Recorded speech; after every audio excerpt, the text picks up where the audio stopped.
रामायण हिंदू धर्म का एक प्राचीन ग्रंथ है और बचपन से ही हम सब पढ़ते हुए आए हैं कि कैसे रावण ने सीता माता का हरण किया और बाद में रामचंद्र जी उस रावण के बीच युद्ध हुआ और कैसे रावण को पराजय का सामना करना पड़ा। लेकिन क्या आप जानते हैं कि बहुत से ऐसे लोग भी हैं जो रामायण को सिर्फ एक काल्पनिक कहानी बताते हैं। दोस्तों, आज के इस एपिसोड में मैं आपको रामायण के वो पुख्ता सबूत दूंगा जिसको जानने के बाद आपके दिमाग में शक की कोई गुंजाइश नहीं बचेगी। साथ ही क्या आप जानते हैं कि आज भी श्रीलंका में रावण का महल मौजूद है? सारे ही राजों को जानने के लिए इस वीडियो को लास्ट तक जरूर देखिएगा। Fact number 11। रामायण के अनुसार रावण ने माता सीता को अशोक वाटिका में रखा था क्योंकि सीता माता ने रावण के महल में रहने से इनकार कर दिया था। लेकिन क्या आपको पता है कि वो अशोक वाटिका आज भी मौजूद है? इस अशोक वाटिका को आज श्रीलंका में हकगला बॉटनिकल गार्डन के नाम से जाना जाता है और इस गार्डन में वो पर्टिकुलर जगह है जहां माता सीता को रखा गया था। उसको सीता एलिया के नाम से जाना जाता है। लेकिन एक और ख़ास बात जो सारे ही लोगों को हैरान करती है वो है यहाँ के वृक्ष यानी कि पेड़। रामायण में ये बताया गया था कि अशोक वाटिका का नाम इसलिए अशोक वाटिका रखा गया था क्योंकि उस वाटिका में अशोक के वृक्ष बहुत मात्रा में थे।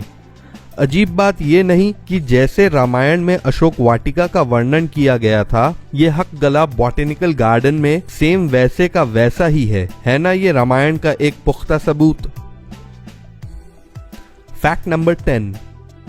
रामायण में बताया जाता है कि जब रावण माता सीता का हरण करके हवाई मार्ग से उनको लंका ले जा रहा था तो उसको रोकने के लिए जटायु नामक गिद्ध ने रावण का सामना किया। रावण ने उस जटायु का एक पंख काट दिया था जिसके कारण वो जटायु घायल होकर एक पहाड़ी पर जाकर गिर गए थे।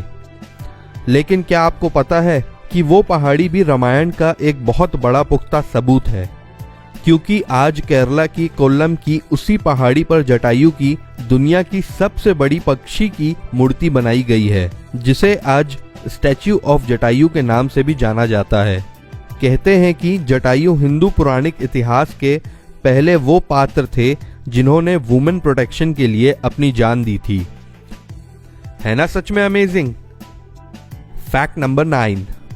क्या आपको पता है कि श्रीलंका के सिन्हला शहर में वीरांगना तूता नाम की एक जगह है जिसका मतलब होता है विमान उतारने की जगह। अकॉर्डिंग टू श्रीलंकन गवर्नमेंट यही वो जगह है जहां रावण ने सीता जी का अपहरण करने के बाद अपना पुष्पक विमान उतारा था। ऐसा माना जाता है कि रावण के पास 4 अत्याधुनिक हवाई अड्डे थे। Fact number 8। क्या आपको पता है कि श्रीलंका में नुआरा एलिया नाम की एक जगह भी है जहां पर माता सीता का मंदिर है। साथ ही इस मंदिर के पास ही एक झरना भी बहता है। कहा जाता है कि माता सीता इसी झरने में स्नान भी किया करती थी। इस झरने के आसपास की चट्टानों पर हनुमान जी के पैरों के निशान भी मिलते हैं। यहाँ वो पर्वत भी है जहाँ पहली बार हनुमान जी ने अपने कदम रखे थे। ये पर्वत लंकापुर और अशोक वाटिका के बीच स्थित है। हैरानी की बात यह है कि पर्वत पर भी ठीक वैसे ही पैरों के निशान मिलते हैं जैसे उस झरने के पास चट्टानों पर मिलते थे। है ना अमेजिंग? Fact number 7। अब बात कर लेते हैं उस सबूत की जिसने न सिर्फ इंडिया और श्रीलंका के लोगों को ही चौंकाया बल्कि अमेरिका के साइंटिस्ट तक को हैरान करके रख दिया। जी हाँ दोस्तों, बात कर रहे हैं राम सेतु की, जिसको इंग्लिश में एडम्स ब्रिज के नाम से भी जाना जाता है। रामायण में ये बताया जाता है कि प्रभु श्री राम इंडिया से श्रीलंका एक पुल के माध्यम से गए थे जिसे हम राम सेतु के नाम से भी जानते हैं। लेकिन क्या आपको पता है कि राम सेतु आज भी मौजूद है? पुरातत्व विभाग के प्रमाणों से ये पता चलता है कि भारत के तमिलनाडु के दक्षिण पूर्वी तट के किनारे रामेश्वरम द्वीप तथा श्रीलंका के उत्तरी पश्चिम तट पर मन्नार द्वीप के मध्य पानी के नीचे आज भी एक 30 किलोमीटर लंबा पुल मौजूद है, जिसे 15वीं शताब्दी तक पैदल चल के पार करने योग्य माना जाता था।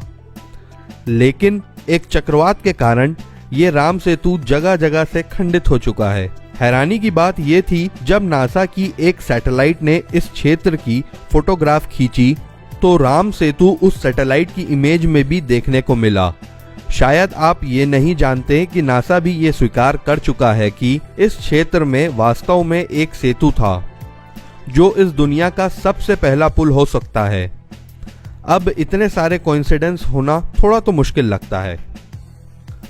फैक्ट नंबर 6, क्या आपको पता है राम सेतु में इस्तेमाल किए जाने वाले पत्थर आज भी मौजूद हैं।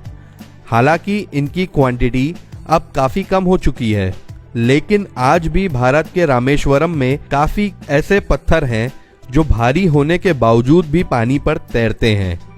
एक और बात जो सबसे ज़्यादा हैरान करती है वो ये है कि श्रीलंका के मन्नार द्वीप पर भी इस प्रकार के पत्थर पाए जाते हैं जो पानी पर तैरते हैं। जी हाँ, ये वही जगह है जहां रामायण के अनुसार राम सेतु श्रीलंका में जाकर जुड़ा था। अब बहुत सारे साइंटिस्ट ने इस तैरते हुए पत्थर को बहुत से तर्क दिए हैं, लेकिन सबसे खास बात यह है कि आज तक कोई भी साइंटिस्ट ये नहीं बता पाया कि वास्तव में ये पत्थर इतने भारी होने के बावजूद भी पानी में नीचे क्यों नहीं डूबते। सच में चौंका देने वाली चीज। फैक्ट नंबर 5, क्या आपको पता है युद्ध के दौरान जब लक्ष्मण जी मेघनाद के द्वारा मूर्छित कर दिए गए थे और उनकी जान जाने ही वाली थी, तो उनकी जान बचाने के लिए हनुमान जी द्रोणागिरी पर्वत संजीवनी बूटी लेने गए थे।